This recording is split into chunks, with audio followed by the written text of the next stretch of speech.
다른 건 없고요. 여러분 주보 참고하시면 될 것 같고요. 성경 말씀 제가 읽겠습니다. 이사야 40장. 여러분 그냥 제가 읽을게요.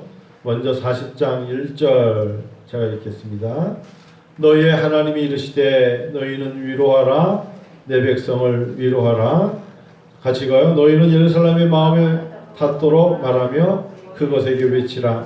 그 노역의 때가 끝났고 그 죄악이 사함을 받았느니라. 그의 모든 죄로 말미암아 여호와의 손에서 벌을 배나 받았느니라 하시니라.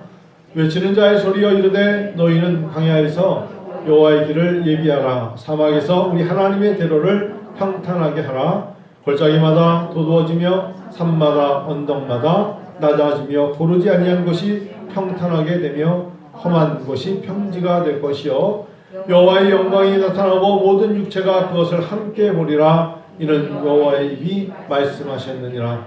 말하는 자의 소리여 이르되 외치라. 대답하되 내가 무엇이라 외치리까 하니 이르되 모든 육체는 풀이요 그의 모든 아름다움은 들의 꽃과 같으니 풀은 마르고 꽃이 시들면 여호와의 기운이 그 위에 불미라. 이 백성은 실로 풀이로다.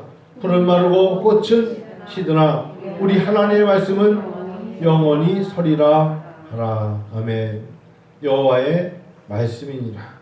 너희의 하나님이 이르시되 너희는 위로하라. Comfort my people.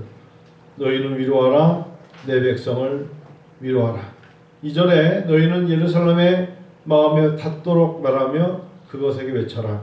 어느 성경은 너희는 정다이 아주 정답게 예루살렘에게 말하며 그것에게 외쳐 고하라. 그 복역의 때가 끝났고 그 죄악의 사함을 입었다 말씀하시네요. 여러분 우리가 때로는요 우리가 가는 길이 사람들이 하는 말이 당신은 그렇게 살면 지옥에 떨어집니다 라는 이야기를 듣는 사람이라면 내가 무슨 지옥에 가 라고 무시하지만 귓가에 지옥이란 데가 얼마나 무서운 것이고 생생하게 리얼하게 지옥의 불이 얼마나 뜨겁고 힘든 것인가를 설명했을 때 그 대상자가 나라면 잠 못 이룰 수 있죠. 그런데 우리는 그런 소리를 듣지 않고 인생이 끝나면 두 갈래 길밖에 가지 못하는데 천국과 지옥이라는 두 갈래 길로 갈 때 우리는 감사하게도 영화롭게도 우리는 천국이라는 길로 가게 됨을 믿습니다. 그렇기 때문에 우리는 그런 위협을 당하거나 우리가 그런 공포스러운 이야기가 아니라 지금의 삶이 똑같은 코로나19를 코비드19를 겪으면서도 하나님 우리가 어떤 상황에서도 우리가 가는 길은 하나님의 나라의 천국에 가는 길임을 믿습니다. 오늘 제목은 여호와의 말씀 내 백성을 위로하라 하시는데 저는 무엇보다도 이 말씀의 가장 큰 위로는 내 백성이 된 거예요. 하나님의 백성이 된 것입니다. 가장 큰 위로는 하나님의 백성이 된 상태에서의 이 말씀을 아멘하고 있다는 것입니다. 여호와의 말씀이니라. 아멘. 여호와의 말씀이니라. 아멘 할 수 있다는 것이 가장 큰 위로요 축복이라고 믿습니다. 농구도 그렇고 요즘 야구도 그렇습니다만 전반 후반이 끝나면 연장전이 있지만 여러분 인생은 연장전이라는 게 없습니다. 끝나면 끝나는 것입니다. 숨을 거두면 끝나는 것이지 숨이 거둔 다음에 무슨 연장이 있겠습니까? 오늘 성경 말씀을 보니까 이런 말씀이 있어요. 2절에 너희가 예루살렘의 마음에 닿도록 말하며 그것을 외치라. 그 노역의 때가 끝났고 그 죄악이 사함을 받았다는 것입니다. 하나님은요 공의로우시며 하나님은 사랑이 많으신데 특히 하나님 공의 하나님께서는 우리에게 내 죄가를 가지고 계속 요것저것 꼬집으시면서 계산하시면서 우리를 힘들게 하시는 분이 아니라 하나님 오늘도 2020년 9월 달에도 내 죄사함을 받았대요. 할렐루야. 하나님 저는 하나님 정말 죄 허물이 많은 인생이옵시다 라고 고백해도 하나님은 내 죄사함을 받았다 라고 말씀하시네요. 이 죄가 흰눈보다 더 깨끗하게 씻어졌다. 요즘에 이제 그런 얘기가 많지만 저도 학교에서 저 우간다나 카메룬이나 나이지리아나 케냐냐 이런 학생들이 지금 제 강의에 한 10명에서 12명 정도 있어요.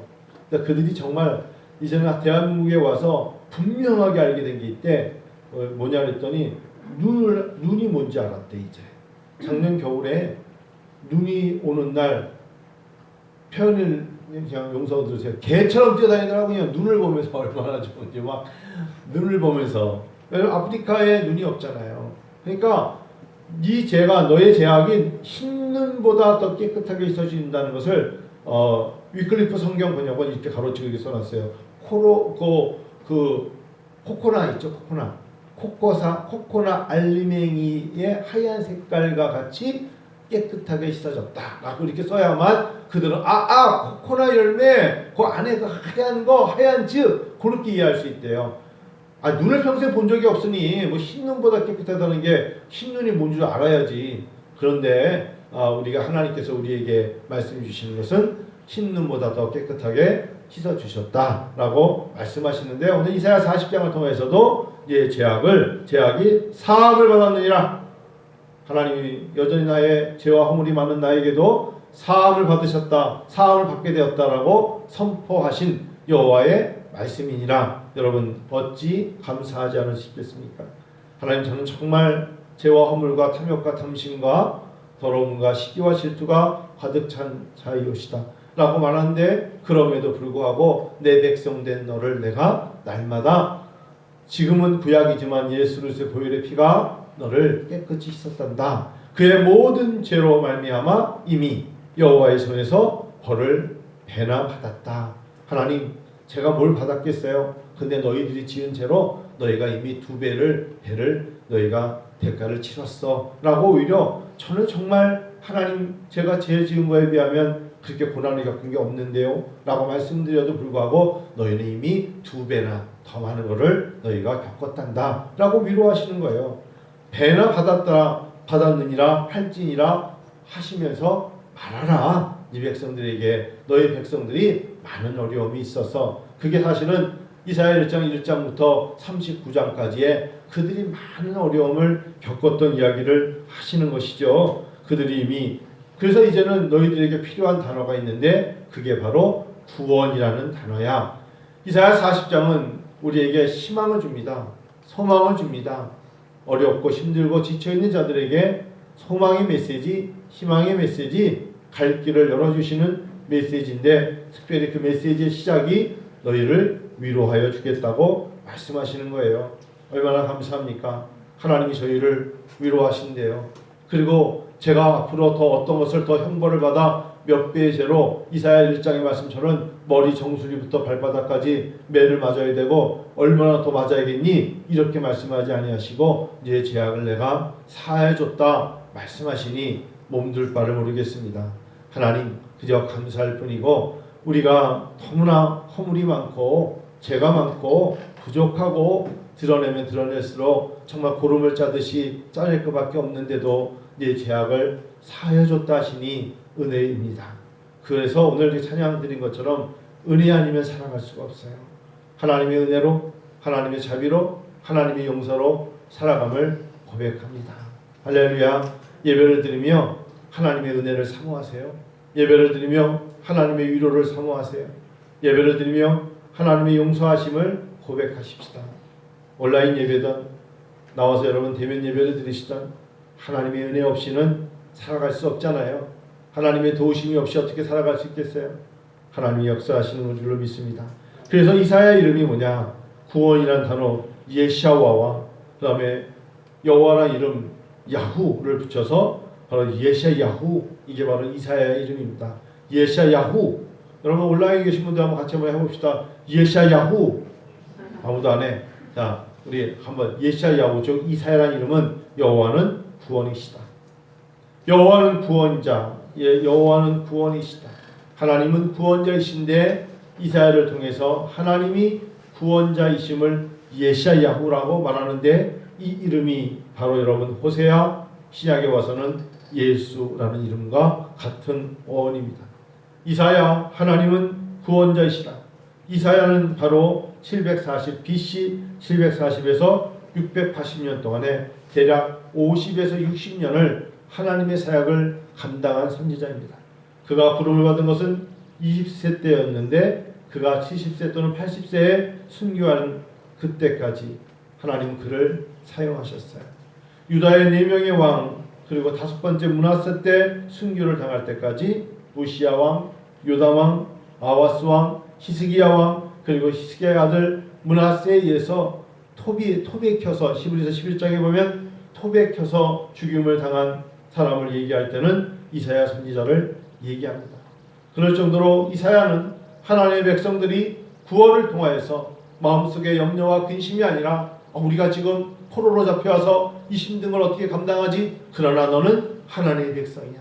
우리가 지금 먹을 것이 없는데 어떻게 하죠? 그럼에도 너는 하나님의 백성이야. 물이 없어 길을 잃고 쓴물을 맞이했던 때도 너는 하나님의 백성이야.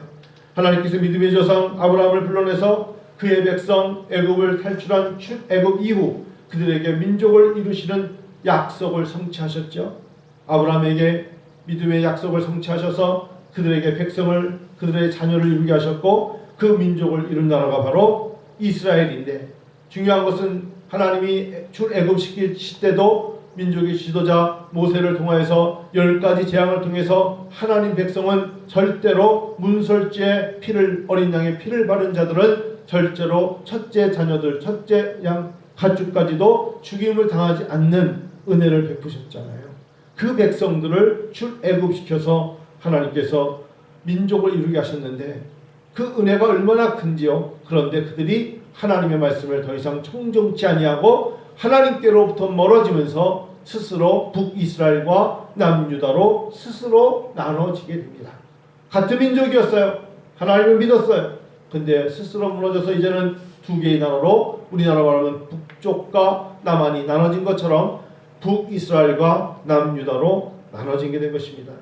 이럴 때 쓰임받는 하나님은 그 구원자이시라는 이름을 갖고 일하게 되는 이사야가 주시는 그 말씀이 오늘 우리에게도 주시는 말씀과 다를 바 없어요. 하나님은요, 어떤 하나님이시냐고 물어보면 많은 다른 목회자들은 하나님의 공의를 자주 말해요. 하나님은 갚아주셔. 하나님은 공의 하나님이기 때문에 불의한 자를 내치시고 결국 악한 자는 망하게 하셔. 여러분, 그래서 물론 회개라는 단어를 우리가 가까이 하게 하려는 하나님의 말씀이 있죠. 근데 저는 예레미야 29장 11절부터 13절의 말씀을 오늘 이사야를 보면서도 또 같이 한번 나누고 싶어요. 여러분 예레미야가 이사야 뒤에 있으니까 한번 찾아보십시다. 예레미야 29장 찾아보세요. 예레미야 29장 11절 저는 구약의 말씀을 읽을 때 여호와의 말씀이니라 하면 저는 그곳에 밑줄을 걷기도 하고 색연필로 아주 아멘 하며 크게 쓰기도 해요. 여호와의 말씀이니라 11절 시작. 여호와의 말씀이니라 너희를 향한 나의 생각을 내가 아나니 평안이요 재앙이 아니니라. 아멘. 하나님이 우리에게 주시는 건 여러분 평안이에요. 재앙이 아니니라. 계속 읽을까요? 너희에게 미래와 희망을 주는 것이니라. 아멘. 우리에게 하나님 2020년 9월로 끝나지 않아요. 주 예수 그리스도께서 재림하여 오셔야 끝나는 것입니다. 12절 읽어요. 그럼 어떻게 해라? 너희가 내게 부르짖으며 내게 와서 기도하면 내가 너희들의 기도를 들을 것이요 하셨어요. 하나님은 우리에게 살 소망의 길을 여셨는데 기도를 통하여서 하나님과의 대화할 수 있도록 길을 여셨어요. 13절 읽어요. 너희가 온 마음으로 나를 구하면 나를 찾을 것이요 나를 만나리라 하셨어요. 하나님을 찾고 하나님을 만나게 하시는 것이죠. 하나님은요 이사야서를 통해서 무려 구원이라는 단어를 26번이나 말씀하세요. 그러니 얼마나 하나님께서는 백성의 사건마다 어떤 일이 있을 때마다 내가 너희를 구원하는 하나님이란다. 너희가 강가에 물가에 가도 내가 너희를 구원할 것이요 불 가운데 지나가도 내가 너희를 구원할게. 이렇게 말씀하시는 하나님은 구원이라는 단어를 26번이나 말씀하셔요. 선지서가 구약의 17권인데 그 안에 예언서가 또 있죠. 예언서는 무려 구원이라는 단어를 7번밖에 말하지 않아요. 근데 이사야 한 편을 통해서 하나님은 구원자임을 26번이나 말씀하고 계신 것입니다. 이사야는 몇 장으로 이루어져 있어요? 66장. 이사야는 몇 장으로 이루어졌다고요? 66장. 성경이 몇 권으로 이루어졌습니까? 66권. 구약은 몇 권? 39권. 신약은 몇 권? 27권. 그래서 우리가 처음에 외울 때 구약 39권을 39, 27, 신약 이렇게 외우죠. 구약은 39권, 3 곱하기 9는 27이에요. 그래서 구약에서 이사야서도 1장부터 39장까지는 계속되는 이 이스라엘 민족, 특별히 남유다가 하나님의 은혜를 저버리고 말씀을 청종치 않아서부터 그 겪는 굉장한 어려움들, 애굽이라는 곳으로부터 아수르, 아시아로부터, 아시리아로부터, 그리고 마지막에는 신바벨론으로부터 멸망당하는 이야기들을 보여주는 게 39장까지였어요. 구약이 끝났어요. 이제 40장부터 27장은 66장까지는 하나님께서 소망과 희망의 메시지로 우리에게 위로하시는데 바로 40장 1절부터 바로 내 백성을 위로하라 하시는 것이죠. 6세기 사실 BC 722년에 북이스라엘 멸망을 하고 이 남유다는 586년에 멸망하니까 BC 6세기에 바벨론 포로기 상황을 반영하고 있는 거예요.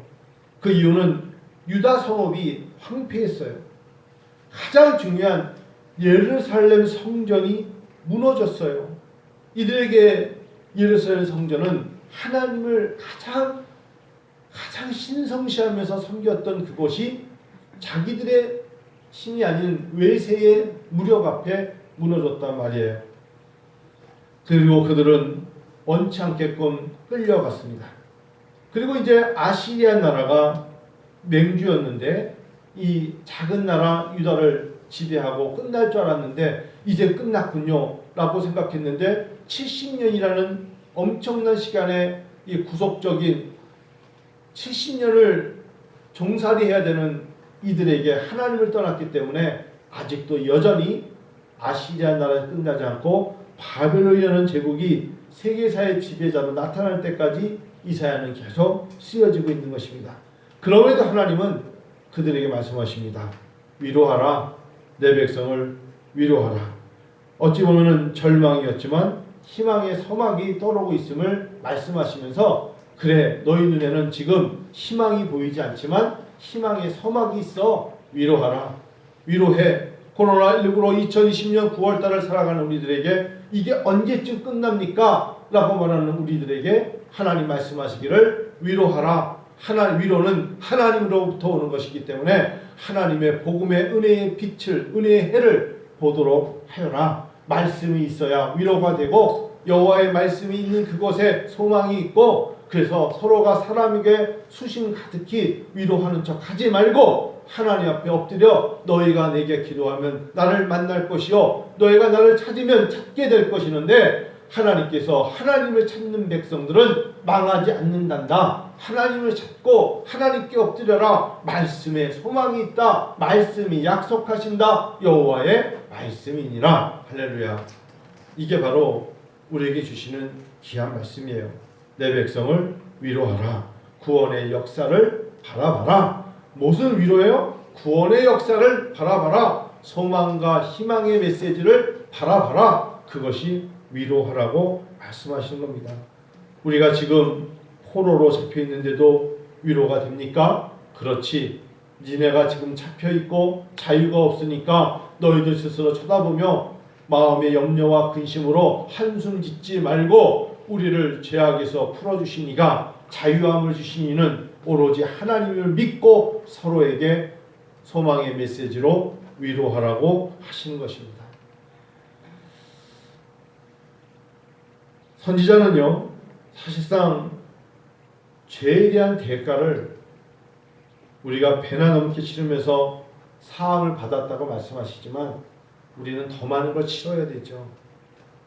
저는 대한민국의 한국교회를 보면서 이 정도 가지고 우리가 힘들다고 말하는 건 꾀병 같아요. 저는 한국교회 목회자의 한 명으로서 이 정도 겪는 걸 가지고 고난이라 말할 수 있겠습니까? 정령 고난입니까? 우리가 지금 겪는 이 정도의 어려움이 만나야 될 사람들을 만나지 못하고 마음껏 찬양 부르지 못한다고 해서 고난이겠습니까? 한 번 더 말씀드릴까요?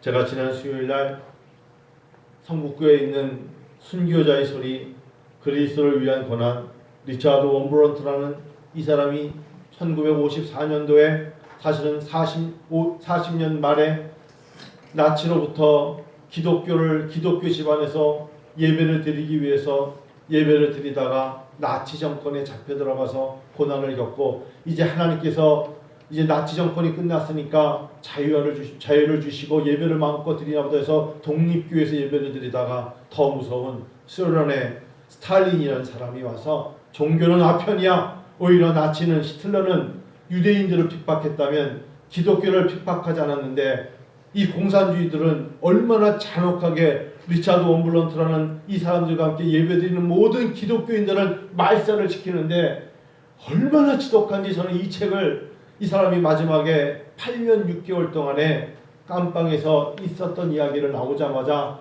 그 마음에 있던 것들을 고백하며 쓴 책이 이 소책장본으로 나와서 이 리차드 원브런트라는 이 사람이 글을 읽으면서 고난이 무엇인가를 말로 표현하지 못할 정도의 눈물이 있어요. 우리가 생각하는 그 정도의 상상을 가질 수 없는 고난. 아, 이러면 죽는구나, 이렇게 죽는구나, 그냥 빨리 죽여줬으면. 그게 아니라 누가 지하에서 함께 예배를 드렸는지를 말하지 않으면 여기에 아버지 앞에서 아들을 잔혹하게 죽여요. 아버지를 묶어놓고 그때 예배드렸던 사람들의 이름을 대라면서 아들을 죽이는데, 여기에 아들이 죽으면서 아버지 끝까지 순교를 감당하셔야 돼요 라고 말하면서 눈물을 흘리는 아버지의 모습이 나와요. 너무너무 슬픈 거예요. 이 순교자의 소리는 우리가 이 땅을 살아가면서 우리에게 위로하시는 거예요. 야, 지금 이 시간에도 너무나 많은 사람들이 순교를 당하고 있어. 북한 땅에는 예배를 드리면서 순교를 당하는 사람들이 있어. 저는 수요일날 정말 얼떨결 같지만 이곳을 방문하고 어떤 잡지를 보니까 2주 전에 지하교회에서 북한에서 예배를 드리다가 갑자기 종교국에서 들이닥친다는 이야기를 듣고 잠옷바람으로 다들 도망가서 쭈그리고 숨어 있다가 일주일 만에 자기가 머물렀던 곳으로 돌아가는 사람들의 글도 있어요. 순교자의 소리. 여러분, 이것을 너무나 이런 부분에서만 말하기는 힘들지만, 여러분, 오직 성령이 너에게 임하시면 너희가 권능을 받고 예루살렘과 온 유대와 사마리아와 땅까지 이런 내 증인, 이 말씀을 외우며 성경 시험을 통과하려고 적었던 내 자신이 다시 한번 생각하는 증인, 마터, 순교라는 단어. 주님이 요구하시는 건 그냥 너희가 그 말씀을 읽고 능력받아서 병 고치고 이적과 기적을 맛보는 게 아니라 내 증인들 하심에 귀를 기울이며, 어찌 보면 하나님 우리에게 더 험악하고 힘들고 지치고 정말 어려움 속에 있는 자들을 통하여 우리에게 위로하시는 거예요. 그렇습니다, 여러분. 때로는 다윗이 고백한 것처럼 사망의 음침한 골짜기로 우리가 다닐 수도 있어요. 근데 다윗의 신앙은 내가 두려워하지 않을 것은 주께서 나와 함께 하시면 했는데, 많은 순교자들이 마지막에 고백하는 건 동일하더라는 거예요. 하나님이 이 순간에도 나와 함께 하신다. 아니, 내가 죽은 후에도 하나님은 나와 함께 하신다. 이 신앙이 이들을 순교의 자리까지 갈 수 있도록 인도하시더라. 여러분, 천국 가서 이렇게 살고 저렇게 사는 이야기만 몰두하는 우리들에게 순교자의 모습을 가지고 사는 것만큼 사실은 신앙이라는 게 관을 가져야 돼요. 똑바른 신앙관을 가져야 돼요. 신앙관이라는 게 여러분 어찌 보면 인생의 가치관 같은 건데, 천국 가니까 이래서 좋고 저래서 좋고 이런 것들 누리니까 좋고, 그게 아니라 이 땅에 사는 동안 나에게 하나님이 위로하시는데 누구를 위로하느냐? 내가 병들었으면 병든 자에서 복음의 소식을 듣고 또 다른 병든 자에게 복음을 들고 가서 위로하는 목소리로 그들을 위로해야죠. 내가 가난한데 물질이 없어서 먹을 것이 없는, 양식이 없는 자에게 오히려 복음의 소식을 들은 내가 그들에게 다가가서 당신이나 나나 똑같은 양식이 없지만 복음을 들은 내가 그들을 위로해야죠. 무슨 소리인지 아시겠죠? 하나님은 지금 우리에게 위로하기를 원하시는 것입니다. 어찌 보면 우리는 나의 형편과 나의 어려움을 가지고 누군가가 나를 위로해 주기만을 바라는 것 같지만 사실은 하나님은 출애굽시킬 때 아무것도 없고 어디로 가야 될지 모르는 광야와 사막을 지나가야 되는 그들에게 하나님은 진정한 위로자셨어요. 모세와 여호수아가 하나님 어느 쪽으로 가야 됩니까? 모를 때 하나님은 불기둥 하나로, 구름 기둥 하나로 하나님은 길을 인도하지 않으셨습니까? 그렇듯이 우리에게도 하나님 이 시대에 구름 기둥, 불 기둥으로 인도하셨던 그 하나님이 위로자로 인도하실 줄로 믿습니다. 5절 한번 읽을까요? 우리 다시 한번 이사야 40장 5절 한번 읽어요. 5절 읽을까요? 여호와의 영광이 나타나고 모든 육체가 그것을 함께 보리라. 이는 여호와의 입이 말씀하셨느니라. 여러분 어떤 위로를 받습니까? 저는 이런 위로를 받아요. 어느 날에는요, 권력자이건 권세가이든 힘을 가진 자이든 지혜를 가진 자이든 어느 순간에는 다 하나님 예수 그리스도의 이름 앞에 무릎을 꿇게 될 것입니다. 예외가 없어요. 사실 5절에 오기 전에 그래서 4절에 골짜기마다 도두어지며 산마다 언덕마다 낮아지며 고르지 않는 것이 평탄하게 되며 험한 것이 평지가 될 거라 했어요. 예수의 이름 앞에는 여러분 권세자가 교만 떨 이유 없고 부유한 자가 물질의 힘을 가지고 사람들을 갑질할 이유가 없어요. 왜 그런지 아십니까? 생명은 풀의 꽃과 같아서 어느 순간에는 다 시들고 떨어지게 되어 있어요. 오히려 하나님 앞에 늘 두려운 마음으로 주신 사명과 소명과 은사를 가지고 하나님께 쓰임받는 사람이 여호와의 영광이 나타났을 때 감격하게 될 것입니다. 그게 바로 이사야 40장 5절에 여호와의 영광이 나타날 것입니다. 할렐루야. 여호와의 영광을 우리는 보게 될 것입니다.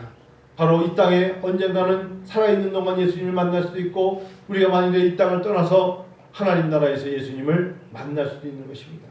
여호와의 영광이 나타날 것이라고 말씀하시는 그때 우리는 새 창조, 새롭게 되는 새하늘과 새 땅에서 새로운 날을 맞이하게 될 것입니다.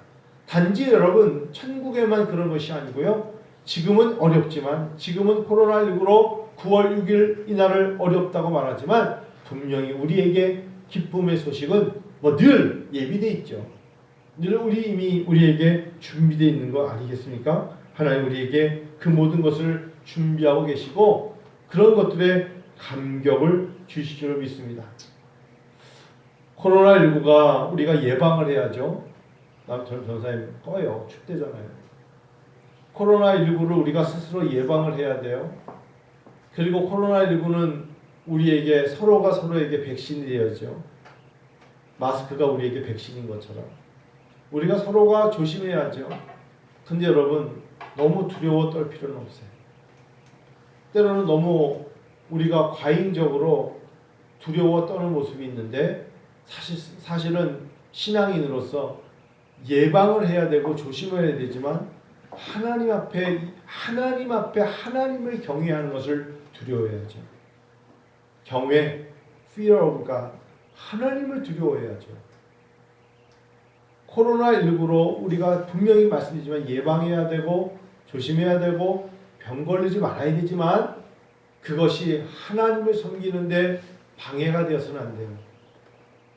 하나님보다 더 위에 하나님을 경외하는 것보다 그 어떤 것도 가로막거나 그 이상의 것이 되어서는 안 된다는 것입니다. 그것을 분명한 인생의 선명한 가치로 삼으셔야 돼요. 내가 예배를 드리고 내가 기도를 드리고 내가 찬양을 드리는데 하나님께 예배를 드리고 기도를 드리고 찬양을 드리는데 그런 것들을 가로막는 것들이 그 어떤 것도 있어서는 안 됩니다. 그래서 순결한 단어가 나오지 않겠습니까? 우리가 하나님을 섬기는데 빼앗아가는 게 두려움입니다. 두려움이라는 단어는 참 무서운 겁니다. 그래서 예레미야 선지자가 내가 너에게 주는 것은 재앙이 아니라 평안이라 하셨어요. 이런 이야기 들어보셨어요, 여러분? 욕고이 동물 아세요? 욕고이 동물 들어보셨어요? 욕고이. 영어로 말하면 Y-O-K-O-I 케이브, 욕고이 케이브. 저도 이것을 어떤 사람이 얘기했길래 들어가서 인터넷 찾아보니까 탈로포폴이라는데 발음도 어려운데 TALOFOFO. 이게 무슨 소리냐면 괌을 가시면, 미국의 괌에 가시면 이 욕고이 동굴이라는 게 있대요. 욕고이 동굴이 뭐냐면 1972년에 원주민이, 그러니까 괌에 있는 미국 원주민이 이 동굴에 가니까 사람이 살았던 흔적이 있어요. 그 사람 이름이 1번 바로 욕고이예요. 이 사람은 제2차 세계대전 당시에 병장이었어요. 군인이었어요. 욕고이였어요. 근데 전쟁이 두려우니까 동굴에 들어가 숨은 거예요. 그리고 28년 동안 전쟁이 끝나지 않은 줄 알고 숨어 있었던 거예요. 전쟁이 끝난 줄 모르고. 그리고 나온 거예요. 물론 죽어 나왔죠. 원주민들이 발견될 때까지 그가 사용했던 물건들이 그대로 남아서 그 지금 괌의 박물관에다가 욕고이라는 사람이 썼던 것들을 뭐 진열해 놨다는데 대단한 건 아닙니다만 전 이걸 보면서 뭘 느끼냐면 찾아보세요. 나중에 여러분 욕고이 동굴이라 치면 28년 동안 사람의 두려움이 이렇게 무서운 거예요. 전쟁이 안 끝났을 거야. 나가면 안 돼. 동굴에 나가면 안 되지. 숨어 있어야지. 몇 년 동안? 2년도 아니고 28년이나 잠복한 거예요. 잠복해서 살았다. 전쟁이 끝났다고. 나와. 집에 가라고. 부모님께 가라고. 형제에게 가라고. 네 나라로 가라고. 전쟁이 아직도 끝나지 않은 줄 알고 숨어있는 이 사람. 여러분, 우리가 어찌 보면은 살아가면서 하나님이 평정하시고 하나님이 예방해 주시고 하나님이 다스리심을 하나님은 그랬다 그러는데 우리가 아니라고 그러면서 동굴에 숨어있는 자의 모습으로 갈 수도 있다. 하나님께서 이젠 됐어. 내가 다 치리하고 주권자로서 내가 다스려 줄게. 나를 더 믿고 따르는 자들에게 사람의 힘과 능으로 바이러스를 없앨 수 없다면 내가 이제 이런 것들을 종식시켜 줄 테니 너희는 나를 찾고 나를 만나며 나를 의지하라고 하시는데도 여전히 우리는 그럴 수 없다며 동굴에 숨어서 28년을 보내는 것은 아닌가, 그런 생각을 갖게 돼요. 여러분, 성경을 한 군데만 더 찾아보고 이 말씀을 마칠게요. 저는 항상 이 말씀을 사실은 가장 좋아하고 모든 말씀이 능하지만 특별히 이 말씀을 읽을 때는 소리내어 외칩니다. 신명기입니다. 신명기 33장 볼까요? 신명기 33장 맨 마지막 절. 그래서 저는 그냥 신명기가 34장까지 있는데 33장 맨 마지막 절이라고 말해요. 신명기 33 맨 마지막 절 29절이라고 말해요. 거기에 저는 항상 제 이름을 적어요. 승도나 이렇게 적어요. 한승도나 이런 식으로. 33장 29절 여러분 한번 크게 한번 읽으면 좋겠어요. 여러분 온라인 게시로 예배드리신 분들도 하나님 말씀 신명기 33장 29절을 같이 한번 크게 읽으면 좋겠습니다. 같이 한번 읽을까요? 이스라엘이여 너는 행복한 사람이로다. 여호와의 구원을 너같이 얻은 백성이 누구냐? 그는 너를 돕는 방패시요 네 영광의 칼이시로다. 네 대적이 네게 복종하리니 네가 그늘의 높은 곳을 밟으리로다. 제가 먼저 다시 한번 읽어볼게요. 여러분 거기에 가로치고 여러분은 속으로 여러분의 이름과 여러분의 가족과 여러분 명문가정 되기를 원하는 마음으로 가로치셔도 됩니다. 이스라엘이여 너는 행복한 사람이로다. 여러분 그러시죠? 저도 그렇습니다. 예수를 믿어서 구원받아서 행복합니다. 여호와의 구원을 너같이 얻은 백성이 누구냐? 그는 너를 돕는 방패시요 네 영광의 칼이시로다. 네 대적이 네게 복종할 것이다. 네가 그들의 높은 곳을 밟으리로다. 저는 이 말씀이 너무 좋아요. 저는 성경 중에 마태복음 28장 맨 마지막 장에서 말씀하신 예수님께서 부활하시고 우리에게 주신 지상 대명령과 함께 약속해 주신 그 말씀처럼 어찌 보면 구약의 모세가 신명기 광야를 지나면서 그의 사람들에게 설교했던 이 신명기 33장 29절 이 두 말씀은 제가 살아가면서 어쩌면 제 목회의 모든 말씀이 그렇지만 특별한 말씀이 아닐까요? 내가 세상 끝날까지 너희와 항상 함께 있으리라는 마태복음 28장 20절. 하나님, 제가 어디를 가든 세상 끝날까지 아들아, 목사여, 성도나 내가 너와 항상 함께 있을 것이야. 한 목사, 내가 세상 끝날까지 내가 너와 항상 함께 있겠다 라고 말씀하시는 이 말씀보다 더 위로는 없어요. 내 백성을 위로하라. 하나님이 여러분과 저와 항상 함께 하시겠다고 약속하시네요. 그리고 신명기 33장 29절의 말씀처럼 너희는 참 행복한 자로다 이렇게 말씀하십니다. 주중에 중고 서점에 간 적이 있어요. 거기서 책 한 권을 샀어요. 여러분, 제가 예전에 말씀드렸던 장영희 에세이, 서강대학교 교수였던 1952년생 장영희 교수. 장영희 교수님이 쓴 책에 제가 제 서자에는 살아온 기적, 살아갈 기적, 살아온 기적, 살아갈 기적. 근데 이분이 쓴 책 중에 여러분 혹시나 살아보니까라는 글이 많이 있을 거예요. 근데 책으로는 살아온 기적, 살아갈 기적인데, 여러분 장영희 교수 여러분 뭐 들어보신 분들 알겠지만 1년 태어난 지 1년 만에 두 다리를 쓰지 못하는 소아마비에 걸렸죠. 1급 장애인이 됐잖아요. 초등학교, 중학교를 걸어갈 수 없어서 항상 어머니가 데려다 주거나 아버지가 업고 갔어요. 중학교까지는 그나마 학교가 가까워서 엄마가 데려다 줬는데 오빠가 대학생이었대요. 그래서 오빠가 때로는 장영희 교수를 업고 다녔죠. 장영희 교수는요, 여러분 참 어쩌면 인생을 이렇게 살아도 될까 할 정도로 4가지의 암에 걸려요. 장애인으로 사는 것도 힘든데, 예를 들면 뭐 위암에서 일어나면 간암에서 치유받으면 폐암이, 이렇게 결국 암 투병을 하다가 세상을 떠나는데, 사실 장영희 교수는 가톨릭 신자입니다. 근데 마지막까지 장영희 교수가 하는 얘기가 뭐냐면, 지금까지 내가 살아온 것이 기적이고 하루를 살아도 살 수 있는 게 기적이라며 사람들을 위로해요. 이 책을 보면 이 정말 사람이 이런 글을 쓸 수 있을까? 그 안에 뭐가 있으니까 그래요? 신앙이 있기 때문이죠. 어떻게 이런 글을 쓸 수 있을까? 사람들은 원망하고 불평하며 좌절할 텐데 지금까지 살아온 것이 기적이고 앞으로도 살아간다는 것이, 하루를 살아도 그것은 이미 내 생명이 끝나면 끝나는 건데 하루를 더 산다면 그것은 기적이라고 말하는 것이 장애인 교수예요. 뉴욕 주립대학에서 앨버니 캠퍼스에서 그 어려운 몸으로 영문학 박사를 땁니다. 근데 이분이 살아보니까라는 글에서 자기는 육신적으로 잘 못 걷죠. 보잘것없죠. 근데 이렇게 글을 마지막에 썼어요. 살아보니까 사람들은 남의 삶에 그다지 관심이 많지 않다. 그래서 남을 쳐다볼 때는 부러워서든 불쌍해서든 그저 호기심이나 구경 차원을 넘지 않더라. 내가 살아보니까 정말이지 명품 핸드백을 들고 다니든 비닐봉지를 들고 다니든 중요한 것은 그 내용물이더라.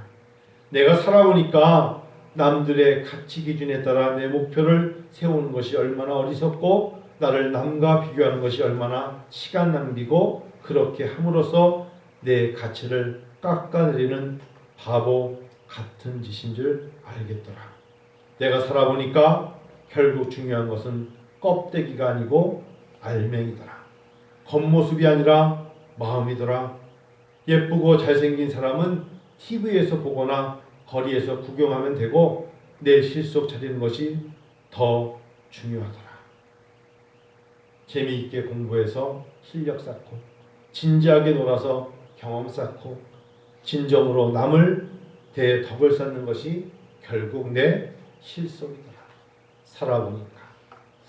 여러분 어떠세요? 살아보니까, 신앙생활을 해보니까 말씀밖에 없더라. 제가 목회자로 하나님을 섬겨보니까 내 인생의 가치는 나는 풀의 꽃과 같고 시들고 떨어지는 것처럼 하나님 말씀밖에 없더라. 이것이 저는 오늘 살아보니까 믿어보니까 결국 사람이 능으로 힘으로 감당할 것은 없더라. 오직 하나님께서 하나님만이 영원하시더라. 할렐루야. 그러고 저는 제 설교를 마무리하게 되더라고요. 여러분과 제가 이 어려울 때 살아보니까 믿어보니까 행복한 자구나. 살아보니까 구원받은 백성들은 다르구나. 겁대기가 아니라 속 알맹이에 복음이 있더라. 그리스도 은혜가 있고 십자가가 있더라 라고 고백하는 그 입술로 승리하시는 여러분과 제가 되기를 원하며 축원합니다. 기도하겠습니다.